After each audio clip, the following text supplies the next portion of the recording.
মধ্যরাতে শেষ হচ্ছে সমুদ্রে মাছ শিকারে ৫৮ দিনের নিষেধাজ্ঞা। ট্রলার নিয়ে সাগরে যেতে প্রস্তুত জেলেরা। বিস্তারিত জানাতে পটুয়াখালীর মহিপুর মৎস্য অবতরণ কেন্দ্রে আছেন রিপোর্টার শিকদার জাবির হোসেন। সরাসরি যাচ্ছি তার কাছে। দীর্ঘ প্রতীক্ষার ৫৮ দিন শেষ।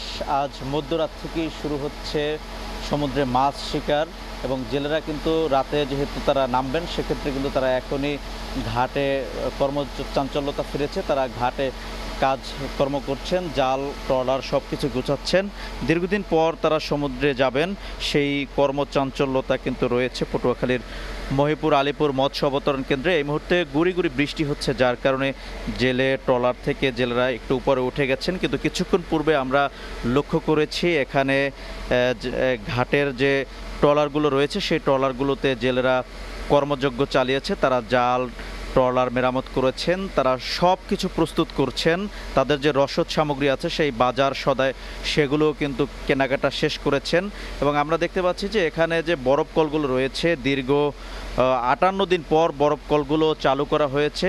শুধু বরফ কল নয়, পটুয়াখালী মৎস্য অবতরণ কেন্দ্রের সব ধরনের কার্যক্রম কিন্তু দীর্ঘদিন বন্ধ ছিল, এখন কিন্তু সব কার্যক্রমে চালু করা হচ্ছে। বরফ কল কিন্তু আমরা দেখতে পাচ্ছি যে চালু করা হয়েছে গত রাতেই।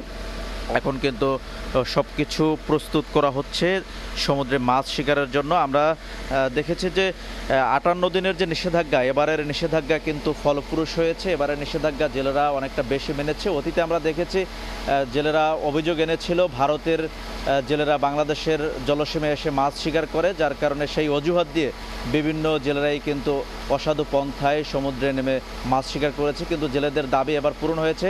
৫৮ দিন করা হয়েছে নিষেধাজ্ঞা এবং পার্শ্ববর্তী দেশের সঙ্গে সমন্বয় করেই কিন্তু এই নিষেধাজ্ঞা জারি করা হয়েছে, যার কারণে জেলেরা তাদের দাবি মানার ফলেই তারা এবার নিষেধাজ্ঞা মেনেছে এবং তারা ঘাটে নোঙর করেছিল। আজ তারা আবার সমুদ্রে ফিরবেন মাছ শিকারের উদ্দেশ্যে। তো এতটুকুই ছিল পটুয়াখালীর আলীপুর মৎস্য অবতরণ কেন্দ্র থেকে আমার কাছে সবশেষ তথ্য।